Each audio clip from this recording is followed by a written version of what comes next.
नमस्कार दोस्तों। आज की कहानी एक ऐसे पुराने किले की है जहां जाने के बाद बहुत से लोग वापस तो आए लेकिन पहले जैसे कभी नहीं रहे। यह कहानी है राजस्थान के एक सुनसान इलाके में बने एक पुराने किले की, जिसे लोग आज भी काले दरवाजे वाला किला कहते हैं। कहानी मुझे एक आदमी ने सुनाई थी। उसने मुझसे सिर्फ इतना कहा था कि अगर इस कहानी को सुनाओ तो मेरा नाम मत बताना, क्योंकि वो आज भी उस जगह के डर से बाहर नहीं निकल पाया है। उसने बताया, मैं और मेरे 3 दोस्त एक ट्रिप पर निकले थे। हम लोग एडवेंचर के बहुत शौकीन थे और ऐसी जगहों पर जाना हमें बहुत पसंद था जहां लोग जाने से डरते हैं। उसी दौरान हमें इस पुराने किले के बारे में पता चला। लोग कहते थे कि शाम के बाद उस किले के पास भी मत जाना, क्योंकि वहां से अजीब आवाजें आती हैं और कई बार लोगों ने किले के अंदर किसी के चलने की आहट भी सुनी है। हम चारों ने सोचा यही तो मजा है और हम उसी शाम उस किले की तरफ निकल पड़े। जैसे जैसे हम किले के पास पहुंच रहे थे, हवा अचानक ठंडी होती जा रही थी। चारों तरफ सन्नाटा था, न कोई पक्षी की आवाज, न कोई इंसान। किला बहुत बड़ा था, ऊंची टूटी हुई दीवारें, जगह जगह काले निशान, और सबसे अजीब बात, मुख्य दरवाजा आधा खुला हुआ था। ऐसा लग रहा था जैसे कोई अभी अभी अंदर गया हो। हमने टॉर्च निकाली और अंदर चले गए। अंदर कदम रखते ही एक अजीब सी बदबू आई, जैसे बहुत सालों से कुछ सड़ रहा हो। दीवारों पर पुराने चित्र बने थे, कुछ जगहों पर खून जैसे लाल निशान। मेरे एक दोस्त ने मजाक में कहा, यहां तो पक्का भूत रहता है। और तभी ऊपर की मंजिल से किसी चीज के गिरने की तेज आवाज आई। हम सब एकदम चुप हो गए। दिल जोर जोर से धड़कने लगा। हमने सोचा कोई जानवर होगा और धीरे धीरे सीढ़ियों की तरफ बढ़ने लगे। सीढ़ियां टूटी हुई थीं। हर कदम पर ऐसा लगता जैसे नीचे गिर जाएंगे। जैसे ही हम ऊपर पहुंचे, वहां एक लंबा सा गलियारा था। दोनों तरफ कमरे और सबसे आखिरी कमरे का दरवाजा थोड़ा सा खुला हुआ था। वहीं से हल्की सी आवाज आ रही थी, जैसे कोई धीरे धीरे सांस ले रहा हो। हमारे शरीर में डर साफ महसूस हो रहा था, लेकिन जिज्ञासा भी उतनी ही थी। हम धीरे धीरे उस कमरे की तरफ बढ़े। जैसे ही दरवाजा पूरी तरह खोला, अंदर कुछ नहीं था, सिर्फ एक टूटी हुई कुर्सी और जमीन पर धूल। हमने राहत की सांस ली। तभी मेरे पीछे खड़े दोस्त ने बहुत धीरे से कहा, तूने ये कुर्सी देखी? मैंने कहा, हाँ, क्या हुआ? वो बोला, जब हम अंदर आए थे तब ये कुर्सी खिड़की के पास थी, अब ये बीच कमरे में कैसे आ गई? मेरे पूरे शरीर में सिहरन दौड़ गई और तभी कमरे का दरवाजा अपने आप जोर से बंद हो गया। अंदर पूरी तरह अंधेरा छा गया। हम चारों ने दरवाजा खोलने की कोशिश की, लेकिन वो जैसे किसी ने बाहर से बंद कर दिया हो। तभी कमरे के कोने से किसी के चलने की आवाज आने लगी। धीरे धीरे घिसटते हुए कदम, एक ठंडी सांस हमारे बिल्कुल पास महसूस हुई और बहुत धीमी आवाज में किसी ने कहा, तुम लोग यहाँ क्यों आए? हम डर के मारे भागे और किसी तरह किले से बाहर निकल गए।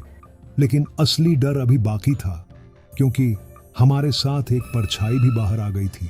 हम चारों किले से बाहर भागकर दूर आ चुके थे, लेकिन दिल की धड़कन अब भी शांत नहीं हो रही थी। मैंने हिम्मत करके पीछे मुड़कर देखा। किला पहले जैसा नहीं दिख रहा था। उसके दरवाजे पर जो परछाई खड़ी थी, अब वो गायब थी। लेकिन पता नहीं क्यों ऐसा लग रहा था जैसे वो हमारे साथ ही चल रही हो। हम बिना कुछ बोले अपनी गाड़ी में बैठे और सीधे शहर की तरफ निकल गए। पूरे रास्ते कोई कुछ नहीं बोला, लेकिन बीच रास्ते में गाड़ी अपने आप बंद हो गई।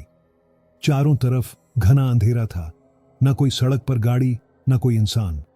हमने कई बार गाड़ी स्टार्ट करने की कोशिश की, लेकिन वो चालू नहीं हुई। तभी गाड़ी के बाहर से किसी के चलने की आवाज आई, धीरे धीरे, जैसे कोई हमारी गाड़ी के चारों तरफ घूम रहा हो। हम सबने एक दूसरे की तरफ देखा। किसी की हिम्मत नहीं हो रही थी बाहर देखने की। और तभी ड्राइवर साइड की खिड़की पर धीरे से किसी ने दस्तक दी। हम सबके शरीर में सिहरन दौड़ गई। मेरे दोस्त ने हिम्मत करके खिड़की की तरफ देखा और अगले ही पल उसकी चीख निकल गई। हमने भी देखा, खिड़की के बाहर वही परछाई खड़ी थी, लेकिन इस बार उसका चेहरा साफ दिख रहा था। आंखें बिल्कुल खाली और मुस्कान ऐसी जैसे वो हमें पहचानती हो। हम डर के मारे आंखें बंद कर बैठे रहे। कुछ सेकंड बाद सब कुछ शांत हो गया। जब हमने आंखें खोली तो गाड़ी अपने आप स्टार्ट हो गई और बाहर कोई नहीं था। हम किसी तरह अपने घर पहुंचे, लेकिन उस रात के बाद सब कुछ बदल गया। पहले अजीब सपने आने लगे, फिर वो सपने हकीकत में बदलने लगे। एक रात मैं अपने कमरे में सो रहा था। अचानक मेरी आंख खुली और मुझे महसूस हुआ कि कोई मेरे बिस्तर के नीचे है, धीरे धीरे जैसे कोई अंदर घिसट रहा हो।